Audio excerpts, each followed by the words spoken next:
Folks, this is James Luther with the Impossible Channel. We're going to show you some really cool footage. I never thought about this before, but then we got an email from a cool subscriber that, said, James, I haven't found any volcano eruption on your channel from space or whatever, so we can check out if it matches what we really see from Earth.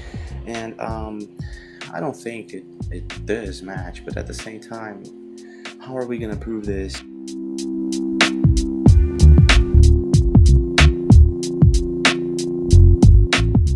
Building up these fake trips to the moon and all that we start to disbelieve the existence of the ISS and all that, so I understand a lot of people are gonna say these are all fake videos, but at the same time I don't think that the ISS is a fake station. I think it's real. I think it's there. I think the footage you're watching right now is real. Only thing is it's not real time, and it is probably not a satellite. It's a plane, a Lockheed plane that goes 26,000 miles an hour, something like that. So 21,000 miles an hour. So you know what? There is a footage you're going to see in about a minute or two, which is from the space station itself, right?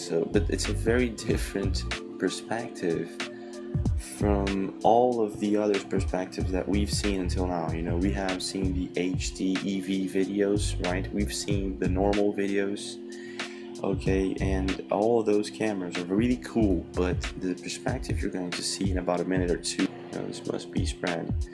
So please share.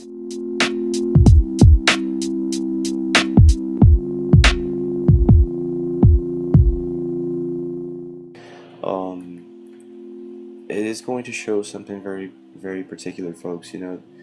They never show the world from an entire perspective, you know what I mean? Like, they show pieces from the ISS, and they never look up with the camera, you know what I mean?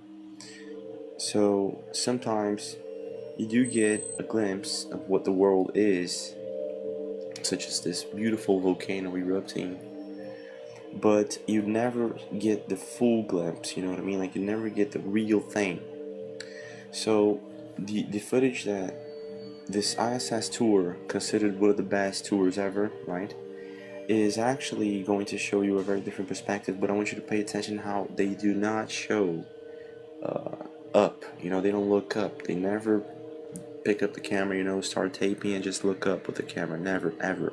It's not a satellite, it's a plane. A bit smaller than the rest of the spacecraft. So thank you very much for watching. Don't forget to subscribe, comment below, share, and I'll see you again. One of those places you find yourself hanging out in all the time because all you want to do is look back at our planet. I think some questions I had were about what do you do in your free time, and you can't help but want to just come to the cupola and look outside as much as you can. And a lot of folks, I play this game with myself about where we're flying over the Earth. Try to come in here and just guess. After being here for a little while, you can sort of figure it out. You can tell different cloud types over different continents. You can tell different soil types over different continents. So let's see. And then, of course, there's a lot of ocean. So usually we're over the ocean at first glance. I will tell you in just a moment where we are.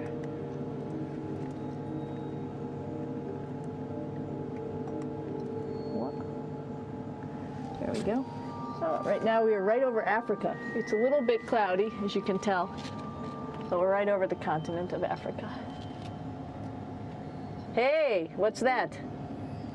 I think that's a Soyuz spacecraft. That's the spacecraft that's taken us home to planet Earth today.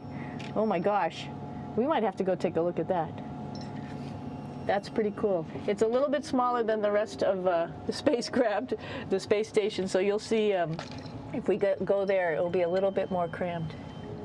But you can look all the way back to the back of the spacecraft, which is where the Russian segment is, and then you could look all the way forward to the front of the spacecraft, where the Japanese laboratory, the European laboratory, and the American laboratory are, and then back to the solar arrays where we started this morning when we were looking out the Japanese window.